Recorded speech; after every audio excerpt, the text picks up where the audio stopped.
JOMOCast listeners, Hover would love to find a domain name for your passion. They'll automatically take 10% off your first order at the checkout using promo code JOMOCast. My name is Christina Crook, and I am the author of The Joy of Missing Out.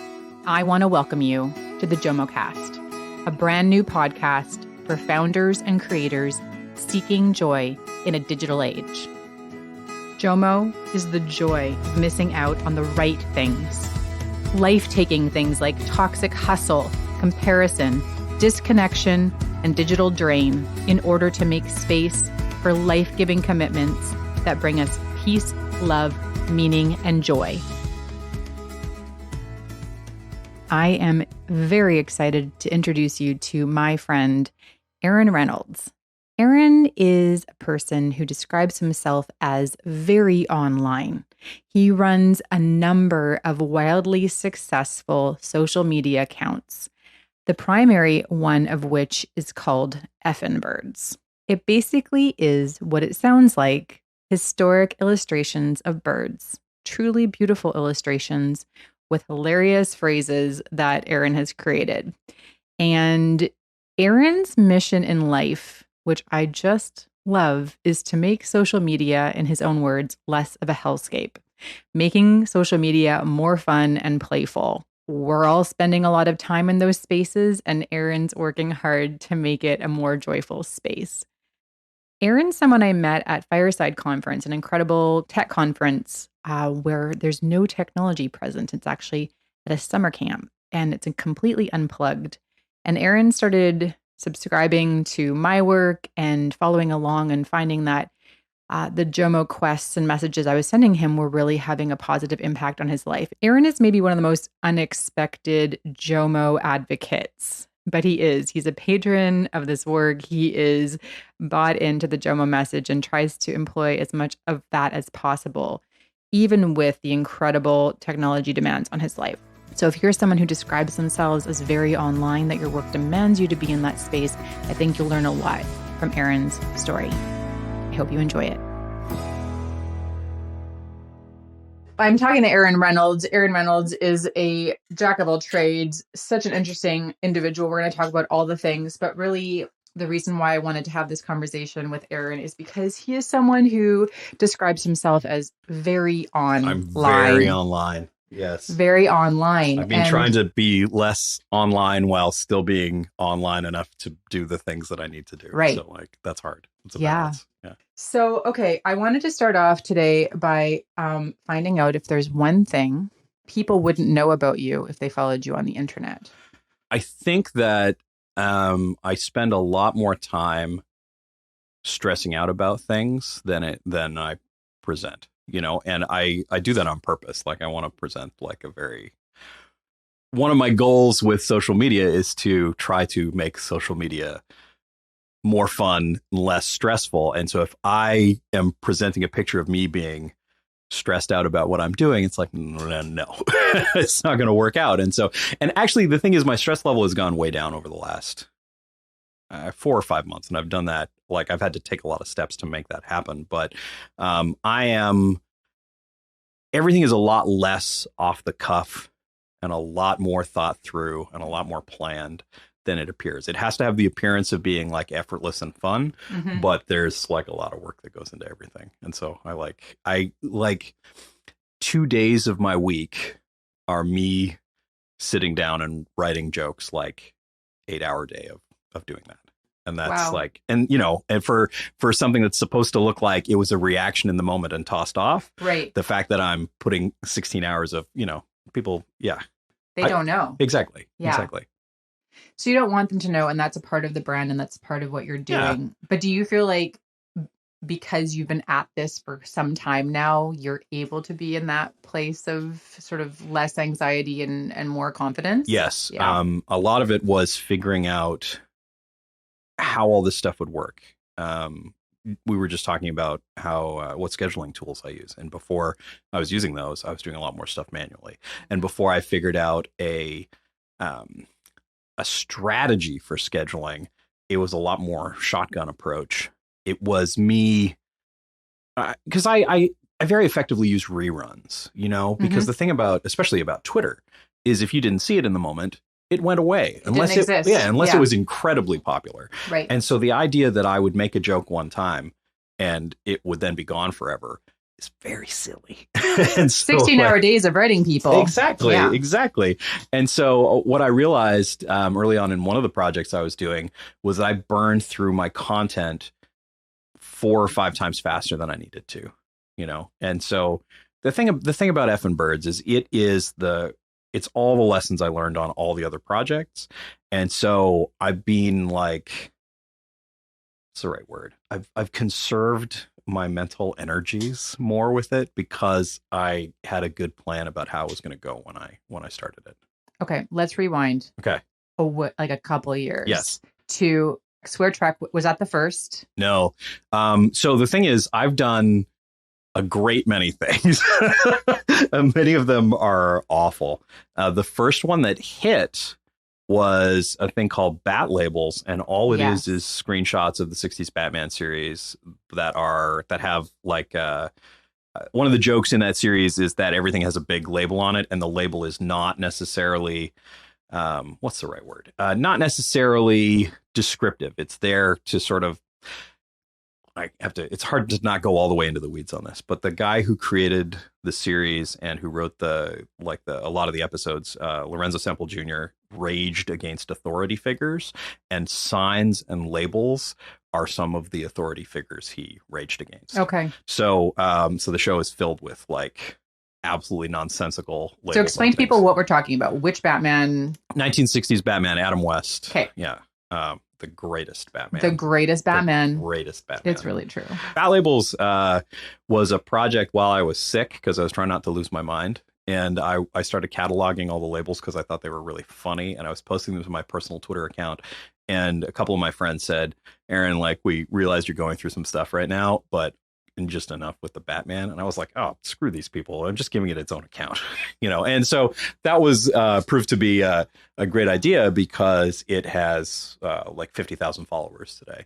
There was a day where it blew up, and I wasn't expecting that it would in that way, but I got so many notifications that day that a screw vibrated loose in my watch band and my watch fell off. Oh my It goodness. was, so what happened? And so like, it just, it got to the right person. I actually tracked who retweeted it to be seen by who, but it sort of went up this chain from a guy I know in the UK who I don't even remember how we ended up following each other on Twitter, but I knew him from some other, from some joke he made at one point that I thought was funny that I saw, and I followed him. He retweeted it, and then a woman from the Planetary Society retweeted it, and then Peter Segal of NPR saw it and retweeted it. Okay. He actually said that never before had he been so excited to follow a Twitter account, which was great. That's great. And then it just sort of like started going up this chain of people. And it was funny because it taught me the technique of watching for the popular people in your audience and watching for what they like and making sure that you have content that they will like when they are likely to see it, which sounds like, it sounds like stalking because it kind of is. But if Will Wheaton is following you with millions of followers and you can give him a thing that delights him that he will then share with 1 million followers, it's like, well, you're foolish to not. Right. To not take advantage of that. But Bat Labels, there was no business plan behind Bat Labels. No, this was simply for the joy of it. This was me trying not to lose my mind. So, yeah. So what did it become? Well, it ended up, I posted, at one point I started thinking, and actually at one point I got some pressure from my wife, which was, you're spending a lot of time on this. How does this benefit us? And that's a good and important question. Like you can't devote like full-time job hours to something and not have anything come back from it. Even if that thing that comes back from it is joy, that's great. But, at some point it became very like, okay, I'm going through the like, this is a functional thing. I have to get schedules. I have to be smart about it. And so I thought about like, how do you how do you monetize this in a not scummy way, in a way that Warner Brothers and DC Comics will not object to, you know? Yeah, that's a real I mean, that is because you're playing in consideration. somebody else's playground, right? And I one day I posted a picture of the penguin surrounded by his henchmen, and they're all wearing these black turtlenecks that have the word henchman sewn on them in white felt letters. And I remember. yeah, right. And Yeah. so many people tweeted, I would buy a shirt of that. And so I had a friend of mine who's a great lettering artist do a not a copy of what was there, but like a beautiful hand lettered, looks like they're cut out from felt, lettering of henchmen. And I asked Twitter who should make these shirts, and everybody immediately brought up a company called Cotton Bureau, which is great. They kind of do, it's like Kickstarter-esque. The idea is you're selling for 2 weeks, and at the end of the 2 weeks, they produce that many shirts. They're not like on-demand shirts. They're proper screen printing, like really nice, high-quality stuff. Mm-hmm. And it was funny because before I could reach out to Cotton Bureau had seen that they were in the conversation and reached out to me. And we started a 2-week campaign, and I sold 5 times as many shirts as I had hoped to sell in the first like hour. Wow. And so, from there, everything that I've worked on has been like, how do I make this more something that I created, and less reliant on somebody else's stuff. And like, when you look at Effin Birds is me addressing every pain point of previous projects. Swear Track, which I very much love, is all animated GIFs. And do you know how much of a pain those things are to make? Like, I can only imagine.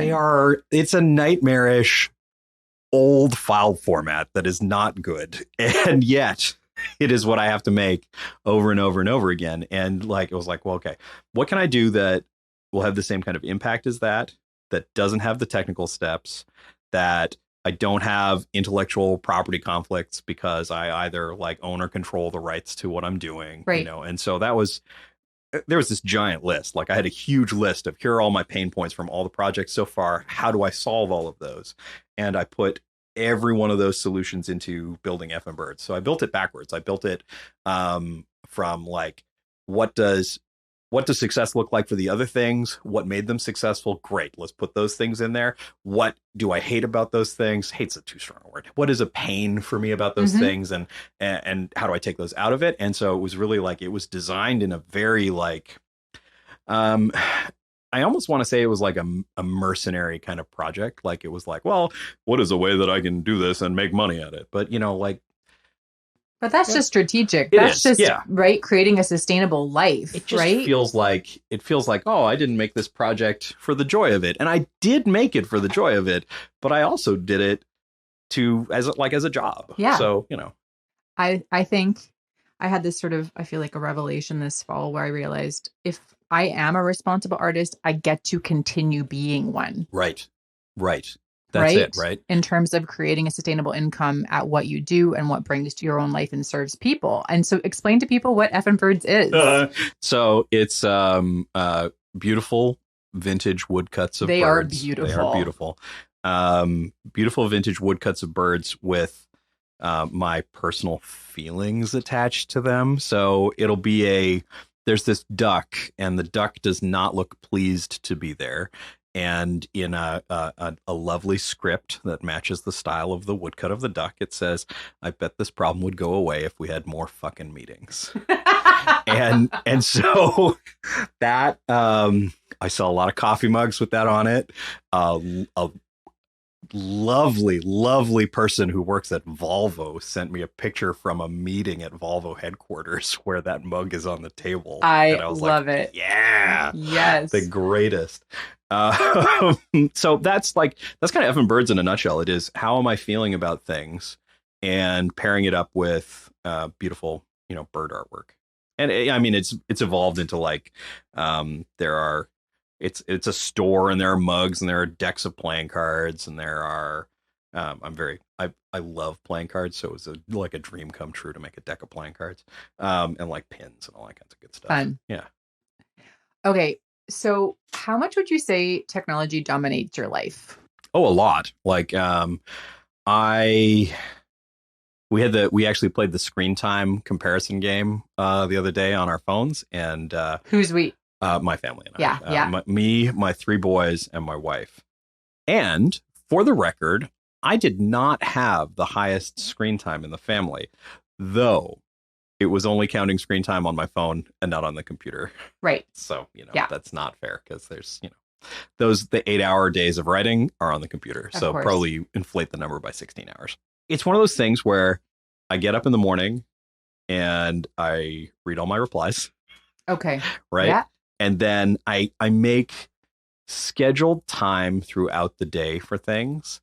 I try to keep an eye on like the news and stuff like that so that I'm able to react to how people are feeling in the world. Mm-hmm. Because one of the great things about having a deep queue of birds in Effin Birds is again, they can feel like they're off the cuff and of the moment because it was a feeling I had 6 weeks ago about something that's relevant today. It was scheduled for next week, but guess what? It's coming out today. So you pull it up. Yeah, exactly. Yeah. There's a lot of like shuffling around the queue. Mm-hmm. And so when I talk about my stress level gets higher as the queue gets lower. So tomorrow is a writing day for me, mm-hmm. which means my queues have like only 5 or 6 things in them right now. And I'm like, it's like, what am I going to be able to, am I going to be able to get through whatever happens today? Of course I'm going to be able to, but like, It's like, I feel like I'm going to be able to do a less good job of it if I don't have the content there. Yeah. Preparing in advance. So obviously technology dominates a lot of your life. Is it working well for you? Like, yes, but I had to make some changes. So actually one of the things I was thinking about it on the way here, something I started doing, just a few weeks ago, is I stopped bringing my headphones with me places when I commute because I realized I don't spend enough time thinking. I don't spend enough time just with myself and not some other external stimulus. Because every part of my commute was an audiobook or a podcast or music, and every part of me walking was those things. And I would put on a podcast when getting in the shower or something like that. And it's like, what I realized I need a little more space for my brain to breathe, for a time where I'm not evaluating a second stimulus on top of what's happening around me. And that has been really good. And I only realized that I needed it after forgetting my headphones one day and having a long, boring bus ride that turned out to be very productive.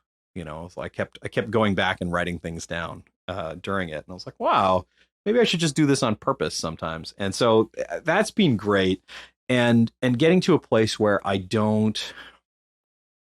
notifications are the devil. They are the devil. I concur as Aaron takes a sip of tea. Yes. Notifications are the devil. And I work hard to have relevant ones, because there are things that I would want to be notified that are beneficial to me to be notified of. And there are things that are just not. And even and actually what I love about the revision to iOS is that you can start saying right from the notification screen, deliver this notification to me differently. Right. There's one, the one I started using all the time was deliver this silently, because I do want some breaking news notifications. Yep. But I don't need them the second they come out. Right. They can wait until I looked at my phone, and so that has been a really great one. I think something like 75% of my notifications are delivered silently. So there's a notification list that I'm not going to feel bad if I don't get all the way through. And that, it's always a work in progress. Absolutely. Too. You got to keep thinking about it. Well, and this is really why I started the podcast. I'm launching the podcast is because every person has different personal and professional demands. Yep. there is no one size fits all answer to this problem of digital overwhelm. Like you are a person that's very online. All of the work that you do is in an online space. You're listening to podcasts. You can learn from podcasts. You can deliver better podcasts. Right. You are watching other Twitter feeds so you can learn from them. You're watching your own for the same reason. So the demands on you are completely different from someone. But, I'll tell you something. There was a story that I laughed at that like a long time ago that I started to realize was not funny. That was actually very sensible. And it was about how Prince didn't listen to any music that wasn't his music. Wow. Right. And at first I was like, oh, that's so Prince, so self-involved. But then I was like, well, if he spends so much time creating music, does he care about other music? Does he have the bandwidth to care about other music? And I'm not a person who's saying I don't listen to other podcasts and I don't follow other things on Twitter, but I make a real point of not venturing out into the Twitter timeline except for every once in a while. I read my replies, but I am frequently a selfish Twitter user. And I can't use the official Twitter app doesn't let you do that. The official Twitter app tries to put your replies in with things that are popular and trending and stuff like that. And that makes me crazy. I use Tweetbot, which I like, but there are lots of good Twitter apps out there. And it just has a tab for your replies. And there are days when I don't leave the reply tab. I'll read that because I do want to read all of those and hear how people are feeling and hear what they want to say to me. But I can stay in there and just not venture out into the wider world of Twitter, because that place, if you are a person with empathy, it can eat you alive. It's. Yeah, absolutely. Absolutely. Especially when you're putting things out into the world on a regular basis, right? You're not just there to consume news. You're there actively creating and putting things out into the world. I did have a note here because you'd mentioned to me in advance of this conversation about how the official Twitter app is by design our, quote, worst enemy if we are trying to engage more minimally. Yeah, and that's it, right? Because it is designed to keep you on Twitter longer. And I mean, that makes sense to them from a business perspective. Their metric of success is that people stayed on Twitter longer and engaged with Twitter more. And so when they want to show that to investors and when they want to show that to advertisers, if everybody's doing what I'm doing, that's bad for Twitter's bottom line, because how they measure success, I don't count as success for them, I don't think. Mm-hmm. And yet you're creating tons of content for them. I mean, you are someone that's very active in this space. You're just not doing it within the app itself. That's exactly it. Right. I have the official Twitter app on my phone. I use it to pin tweets. Yeah. I use it. What's the other thing I use it for? If somebody puts me into a group direct message, I can't read those in a third party app. Okay. So every couple of days I go and look in my direct messages in the official app. But that's it. This episode is brought to you by Hover.com. Everyone's got their thing. My thing is the joy of missing out, and Hover's is the joy of free domain registration privacy. Hover is an incredible company, actually based here in Canada, which is where I live, and I use Hover for all of my domain registration, and I have for years and years. I'm thrilled that they are here on board with the JOMOCast in the very first season. And as a listener, you can go to hover.com/JOMOCast to get your next great idea registered in a domain at Hover. So thank you to Hover for sponsoring season 1 of the JOMOCast. So I'm not sure how I came across this, but I noticed somewhere in one of your feeds that you made a decision a little while ago about how you're going to structure your work life. Yeah. And you, I think, posted a picture of something you were building in Lego with one of your kids. Okay. Do you know what I'm talking about? You were talking about a Lego project that had sort of sat dormant for a long time. Yeah. It was actually, speaking of 60s Batman, it was the 60s Batcave. And I got it for Christmas 2017. And we finished building it shortly before Christmas 2018. And it's because it was in a box for 7 or 8 months, half Right. completed, because there just wasn't time. And it was really funny when I evaluated all the pressures on my time and started thinking about, like, if I want to have a more normal life and I want to have good quality time with my kids and my wife and see my friends, which has been a thing that has been very hard because I work so much, that I needed to get back at least 20 or 30 hours a week that I was putting into stuff. That is a huge amount of time. That's a lot of time. And when I looked at what I could give up to the tune of 20 or 30 hours, it was scrap a project entirely, or don't make new things. Or I did toy for a while with the idea of taking projects in and out of reruns. I'm only going to work on this one for the next 2 months, and that one's going to go in reruns. And then when I come back to that one, this one's going to go in reruns. And I've done that before, like when I need a break or when I'm not feeling a thing, because that's a thing that happens. Yeah, absolutely. Although, you know what, there's a great benefit to working when you don't feel it, because sometimes you make your best stuff. Sometimes you just have to say, you know what, it's working day. Sit down and do your damn work. Right. But I realized that the thing that needed to go was my day job.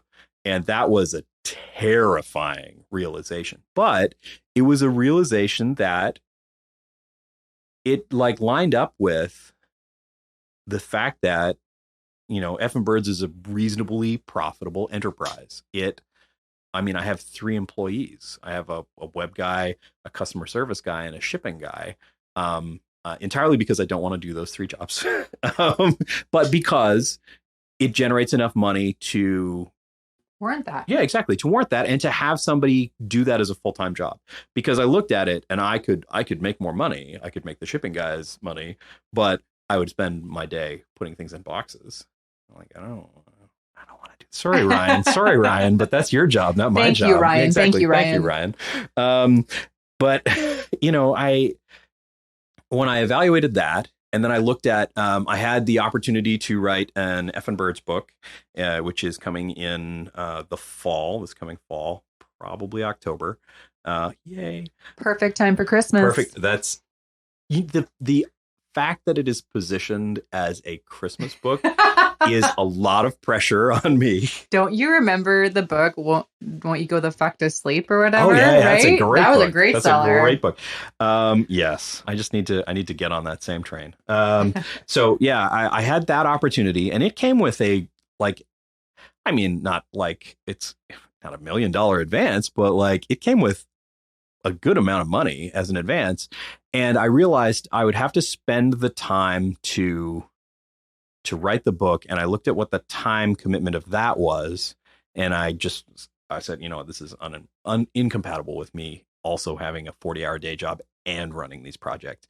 And I did go to my employer at the time, who was a great employer. And I worked there for 11 years. And I said, hey, look, I have this opportunity to write this book. Is there a way that I can either work part-time for a while or take a leave of absence? And I got told that I was going to have to make a choice between these things. Mm-hmm. And I think it really surprised them when 2 days later I quit. Right. But I did, and it was the right thing to do. But it was very stressful at the time because, when you have a nice, steady, well-paying job that has good benefits and a good stock plan and a good RSP, it's very hard to say goodbye to that and say, you know what, I'm just going to make all my money on Twitter. That's like, oh, right. That is a big step. Right. You're at the mercy of somebody else the whole time. And yeah. So one of the things that I've been doing over the last 6 months is trying to make sure that I am as good at the social media that are not Twitter as I am at Twitter, because I do very well on Twitter and I don't do as well on Facebook or Instagram. And so it's this uphill climb to get when I look in the Effin Birds store and it tells me 90% of the sales came from Twitter. That is like me going, no, how do I drive the other ones? And so, yeah. So as of yesterday, I got to for the last month, just under 50% of sales came from Twitter. I was Okay. like, oh, that's Wow. it's like, and I did that without like destroying my own revenue. So I was like, yes, Well slowly done. but surely, you know? So much learning. Oh Yeah. my goodness. Okay, so you recently started to ration your creative time. Can we talk about that a little bit? I think we Yeah. did actually talk a Yeah. little bit about that. That's really those 2 days of writing are, it's like so that I don't have to feel the pressure to be on all the time. And I don't have to feel the pressure of doing stuff any other day. If something comes to me on another day, out comes my phone. I write it in the note, goes away. I stop thinking about it. But those 2 days are creative time, and it's been good because there was trying to think of how long ago it was. It was back before I quit my job, and I got to a point where I was so wound up all the time that like I felt like there was a huge amount of pressure inside my head, like physical pressure. And I went to see Lawrence of Arabia in 70 millimeter because that's one of the few things that I will drop everything for. 70 millimeter Lawrence of Arabia, 70 millimeter 2001: A Space Odyssey, Apocalypse Now. Those you got a film print of Apocalypse Now. I'm coming to your theater. So I went to Lawrence of Arabia, and for 3 hours, I sat and thought about nothing but Lawrence of Arabia. And when I came out, I felt so refreshed, and I was like, wow, I clearly am screwing myself up. Because the other thing is I could see my productivity going way down. And it was harder and harder to do things the more stressed out I was about it. And so I really started compartmentalizing the time. It's like, nope, this is a job. This is a day that you work. These are your hours at that job. Do it then. Don't take your work home with you. I mean, it's hard when you work from home to not take your work home with you.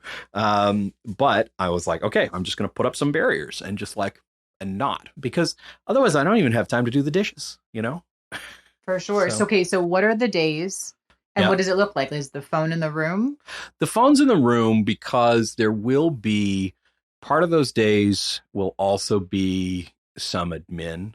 Okay. They're usually Monday, Tuesday. Monday, Tuesday. Yeah. This week they're Tuesday, Wednesday. Okay. But you put them back to back. Yeah, I put them back to back. Okay. Because I feel like I also get more accomplished the second day, because the first day I sort of like get into gear, and the second day I can just sort of like vroom through things. And like there have been days. There was a day 2 weeks ago where I made almost 3 weeks of content. Wow. And I was like, how did that happen? Like, what a great day that was. Can I do that again tomorrow? No. But I was like, hey, you know what? I deserve an extra day off this week. And I took one. Well because done. I could. But like, I do those days are days that like Nick, who runs the online store for Effin Birds, will pester me for things, which is his job. He will say, we need some new designs for new merchandise for the store. At which point I have to go and figure out what was popular over the last few months and then start adapting it to something that can go on a tote bag or a mug. And so I put that in with the creative days, because there will be days where I struggle to write jokes. And if I'm struggling to write a joke, I can just go back and look at the old ones and work with them and make a thing out of them. And I was still productive and I still got stuff done, and I don't have to feel bad or guilty or whatever else. Yeah. They're your creative days. It's Exactly. you're not writing specifically. Writing's the focus. Writing's the focus. And if I'm not getting writing done, then I'll get something else done. Who designs for you? So the thing is, the birds themselves are almost all by two different artists. Thomas Buick, who made a set of books called A History of British Birds in the 1800s.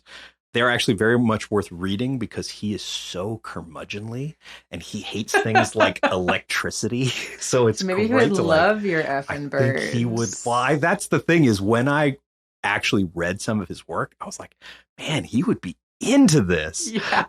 So the Thomas Buick and John James Audubon. It was really funny. I started with the Buick images and I got approached by the Audubon Society, and they asked if like I would consider using them. I was like, it's like, well, like, will you guys be okay with that? And they're like, Well, first of all, they're in the public domain. We don't have to be okay with it. It's Right. like, oh, well, that's nice. But then we came to a nice little, like, there's Don't you donate to them or something? there's the John James Audubon Center in Millgrove where they keep like the Birds of America, like the big elephant folio of it, and like it's devoted to his life and career and all that kind of stuff. And plus, it's like a bird sanctuary and all sorts of other stuff. Yeah. And so, there's a bunch of merchandise on the site that have Audubon birds on them, and so like a very large amount of the proceeds of those just go to Nice. John James Audubon Center. But the So it's actual nice. words, then, though, I mean, like the actual designs, like That's the birds. me. I That's do that. you. You do all that. Yeah. I spend a lot of time. I can get into trouble browsing typefaces because I'll be like, oh, They're I'll put so this one in the cart sexy. and this one in the cart and this one in the cart. I gotta I gotta stick with indie designers. I can't afford these big name typefaces. Although the one that I use that's called Elegy, that's on the Audubon ones, that was an expensive font, but it was worth it because you know what, it's beautiful and it's an engraver style font and it's Very nice. the right thing. But I buy a lot of fonts from a guy named Tom Chalky, who's he's this guy in the UK who he has two different services. He has a buy this font, for very reasonable prices. You buy a small license or then you buy a big license if you're going to do, like, I keep upgrading my licenses to big licenses with him. But he also has a subscription service. You pay this much per month or this much per year, and every time I have a new thing, you just get it. Right. It's like, you know what? I was about 6 months into using Tom Chalky stuff, and I was like, no, a subscription. Let's do this. That's smart. Support the stuff you like too, Recently, Aaron and I had a conversation about mindfulness, and I am by no means a mindfulness expert, but I care very much about mindfulness. And I think that with all the work I'm doing with JOMO, it really is about a mindful approach to how we consume and also produce content digitally. But Ellen Langer is actually one of the sort of leading thinkers in the field of mindfulness. And I came across this book in the Harvard Business Review. It's Harvard Business Review Press. The book is called Emotional Intelligence and It's Mindfulness. But there's just a quote from Ellen Langer that I thought we could just discuss briefly. So she's in an interview with a woman named Alison Beard, and Alison Beard asks, how has technology changed our ability to be mindful? Is it a help or a hindrance? And Ellen's response is, again, one can bring mindfulness to anything. We've studied multitasking and found that if you're open and keep the boundaries loose, it can be an advantage, which I found actually very surprising. The information from one thing can help you with another. I think what we should do is learn from the way technology is fun and compelling and build that into our work. And I just sort of reflecting on what you were saying before about putting quite clear lines and compartments around our creative work. I just wondered what you thought of that, because I think in my own life that can be true, right? One idea connects to another idea. Absolutely. And I feel like sometimes I'm overwhelmed by all the connections because everything is interconnected. And yet we need those boundaries. What would you say to that? Well, I think the thing is, I'm certainly not an enemy of technology when it comes to this stuff, because it's how we use it. It's just like, when I was growing up, the battle was first over how much television children watch, and then it was over the headphones for my Walkman. And I mean, as a kid, I spent a lot of time with the headphones in, but I listened to a lot of great music, and I came out fine. And I don't think it made me less conscious of my surroundings, but I have to take that into account when I think of talking to my own kids about when they have their headphones in, or when they're watching a video on YouTube or playing a game. It's like, what's my perception of this versus how I was feeling when I was doing this 30 years ago. And so it's hard to kind of cast myself back into it and get to that place. But I have to not have the knee-jerk reaction of, because it is screen time, it is bad. Because if not for screen time, I would not have reconnected with someone who was, one of my greatest friends growing up, who we are not in a place where we can visit each other or see each other with any regularity. But we went from a decade of having no contact to having plenty of contact. And it's been great to have them back in my life. And it's, you know what? So what? It's through a piece of glass and plastic. It doesn't matter. Yeah.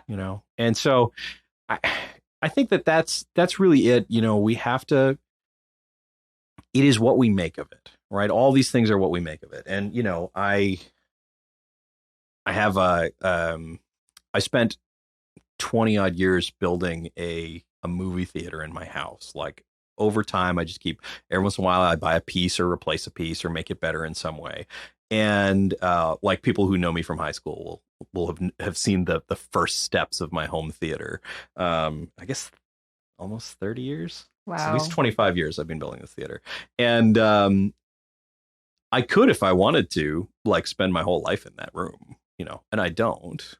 I feel like I would actually like to use it more than I get to. And that's just because I'm a busy person. But like, you just got to find your balance, and you got to find your benefits, right? Because if you are scrolling Twitter and getting nothing from it, then why are you doing it?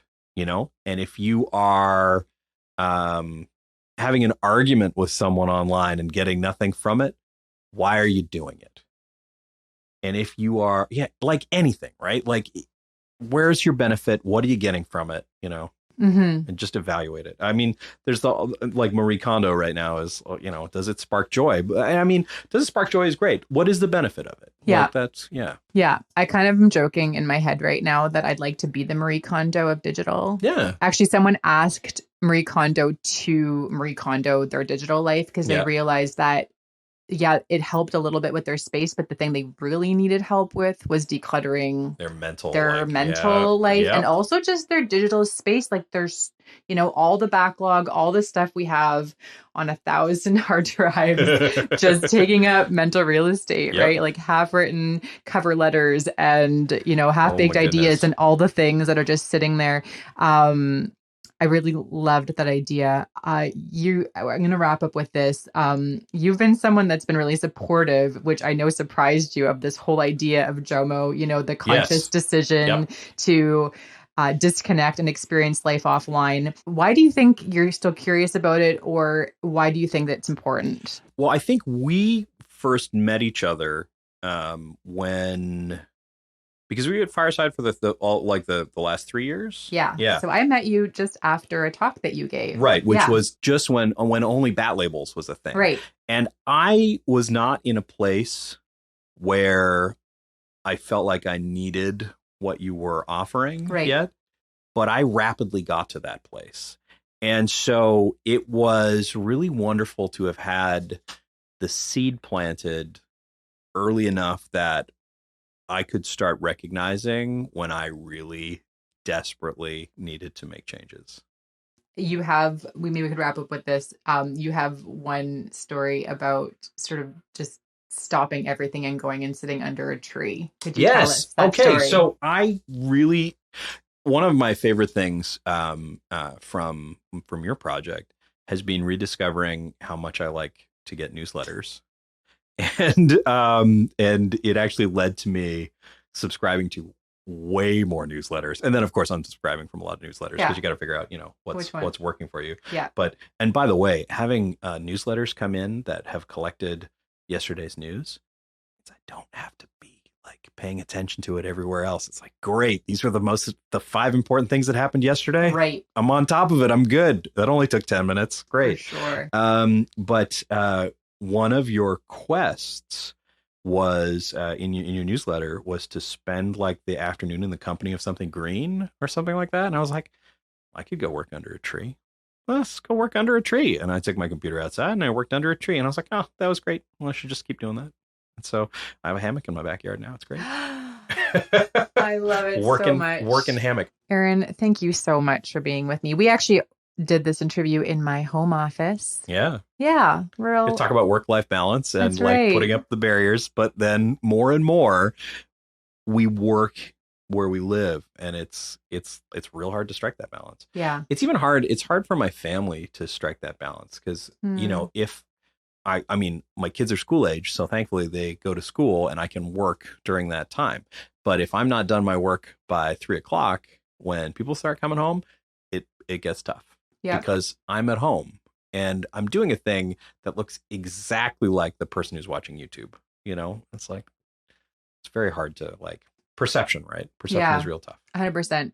I think the beauty, I probably won't be doing that many more interviews in this space, but the thing I love about it is that it is real. You know, you get to see my dishes in my sink, and you get to see I like your bookshelf. The real life, my bookshelf with all my husband's sci-fi fantasy novels. I was going to say, who reads all this Robert Jordan over here?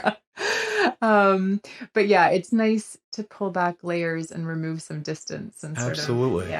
It's always better to do these things in person. I mean, the great thing about technology is you can have an interview with someone that you couldn't connect with in person. But when you can connect with them in person, it's so valuable to do it. Thanks for trekking across the city and being with me. My pleasure. Well, thank you for listening. You can learn more about our guests in the show notes and by visiting JOMOCast.com. The JOMOCast is edited and produced by Thomas J. Inge, musician and composer by day, podcast ninja by night. Special thanks to writer Rebecca Wigand, musician Peter Katz, and educator Adam Kaplan for their practical and moral support creating this season of the podcast. The JOMOCast is listener supported. When you sign up as a patron at patreon.com/JOMOCast, you'll get access to mini bonus episodes with me and digital sociologist Dr. Jess Purium. Plus, we'll send you a JOMO Manifesto letterpress print, stickers, and a handwritten card in the mail because I believe in the power of the personal. Plus, snail mail is just one of the most joyful things on earth. If you enjoyed this episode, please rate and review it on iTunes, Spotify, Google Play, or wherever you subscribe. And a 5-star review would be spectacular. Do you want more JOMO? Go to experiencejomo.com to sign up for a free week of JOMO quests to get you started on your journey. As always, remember, there is joy missing out on the right things. I'm your host, Christina Crook. Thanks for listening.